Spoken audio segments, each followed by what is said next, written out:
Assalamualaikum warahmatullahi wabarakatuh. Selamat pagi anak-anak. Alhamdulillah kita belajar lagi pelajaran agama. Setelah kita melakukan PTS, kita lanjut ke pembelajaran 4 yaitu perilaku terpuji. Anak-anak, hari ini kita akan mempelajari 2 materi yaitu tentang sikap kerjasama dan tolong menolong. Tadi sudah Ibu kirimkan tugas membacanya dan sekarang akan Ibu jelaskan materi hari ini. Perhatikan gambar di bawah ini, ada berapa gambar? Ada 4 gambar. Oke, Allah mencintai orang yang hormat dan patuh kepada orang tua, guru, dan sesama anggota keluarga. Inilah kegiatanku, ini juga kegiatan kalian yang harus dilakukan di rumah. Gambar 4.1 itu menjelaskan tentang apa? Ada yang bisa menjawab? Ya, itu adalah gambar hormat terhadap orang tua. Ketika mau berangkat sekolah atau ketika mau berangkat kemana-mana harus berpamitan, meminta izin kepada kedua orang tua. Tidak boleh kalau kita berangkat kemana-mana, bermain, sedang belajar ke rumah teman, kita tidak izin. Nanti orang tua akan mencari kita ya. Gambar 4.2, ayo itu gambarnya menjelaskan apa nak? Iya, dia sedang bekerja sama membersihkan rumah. Apakah kalian di rumah pernah juga melakukan pekerjaan tersebut? Alhamdulillah. Gambar 4.3 yaitu gambar menjelaskan tentang kegiatan belajar mengajar di dalam kelas. Itu adalah salah satu contoh hormat terhadap Bapak dan Ibu guru, bahwa ketika ada guru sedang menjelaskan, kita tidak boleh ribut, dan apabila ada yang kurang difahami dari materi pembelajaran, maka kalian harus bertanya kepada guru tersebut. Selanjutnya gambar 4.4 ya. Nah, apa gambar titik 4? Ya, mengucapkan salam kepada guru. Itu adalah salah satu sikap patuh dan hormat terhadap guru. Oke anak-anak, kita langsung ke materi selanjutnya, kerjasama. Oke, perhatikan gambar berikut. Ada 2 gambar 4.5 dan 4.6. Anak-anak, tahukah kalian apa itu kerjasama? Ya, bekerja sama artinya bekerja bersama-sama. Kerjasama melakukan pekerjaan apapun tidak sendirian tapi bersama-sama, bisa dengan orang tua, saudara, atau teman. Itu namanya kerja sama ya. Perlu tidak perilaku kerjasama itu kita terapkan dalam kehidupan keseharian? Sangat perlu. Mengapa kita harus bekerja sama? Anak-anak perlu diketahui bahwa manfaat kerjasama itu membuat pekerjaan akan semakin mudah, tidak berat, akan semakin cepat dikerjakan ya. Saat ada pekerjaan, kita bagi tugas. Setiap orang melaksanakan tugas dengan baik. Contoh di rumah, ada pekerjaan mencuci piring, memasak, mencuci baju, membersihkan rumah. Apakah kalian sanggup mengerjakan itu semua sendiri? Atau kalian melihat orang tua kalian mengerjakan sendiri? Tentu saja tidak ya. Kalian harus bekerja sama dengan orang tua. Contoh, orang tua bagian memasak, kalian menyapu, membersihkan kasur, menyapu halaman. Itu adalah salah satu contoh kerja sama.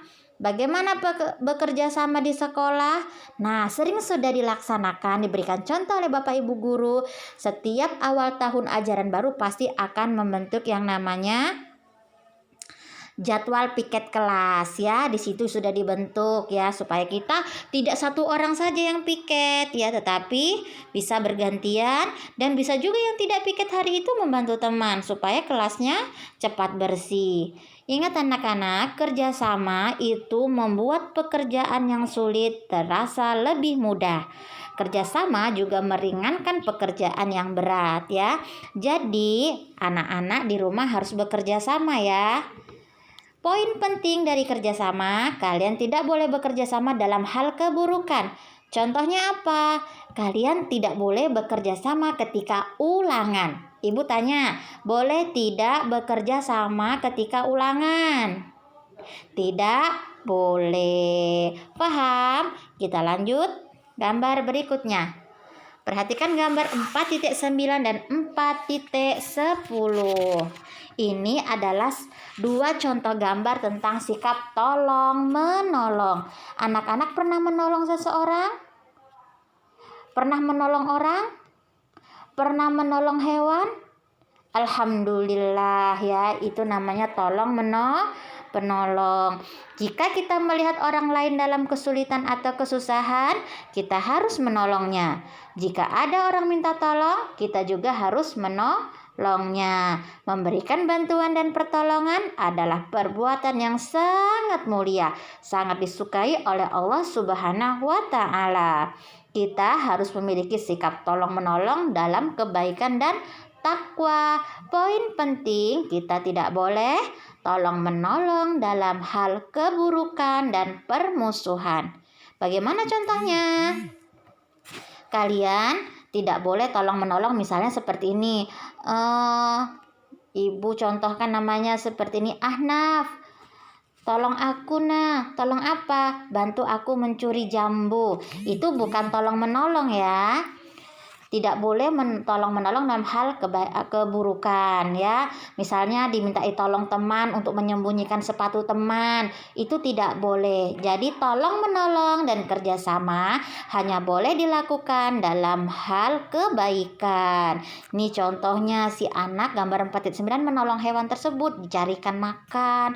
Karena dalam keadaan terikat, hewannya tidak bisa mencari makan sendiri, ditolong. Bagaimana? Di rumah kalian pernah menolong hewan? Iya, kalau ayamnya kelaparan dikasih makan ya. Kalau ada kambing, ada sapi juga diberi makan. Nih 4.10, ada teman yang sedang jatuh. Apa yang harus kalian lakukan? Ditolong, jangan diketawain, diolok ataupun diejek ya. Jadi apabila ada teman yang kesusahan harus ditolong, bukan diketawain atau diejek. Itu tidak boleh. Oke, anak-anak paham sudah tentang kerjasama dan tolong menolong. Jadi anak-anak harus membantu dan bekerja sama dengan orang lain. Jika ada orang yang menolong, kalian harus ucapkan apa? Alhamdulillah atau terima kasih.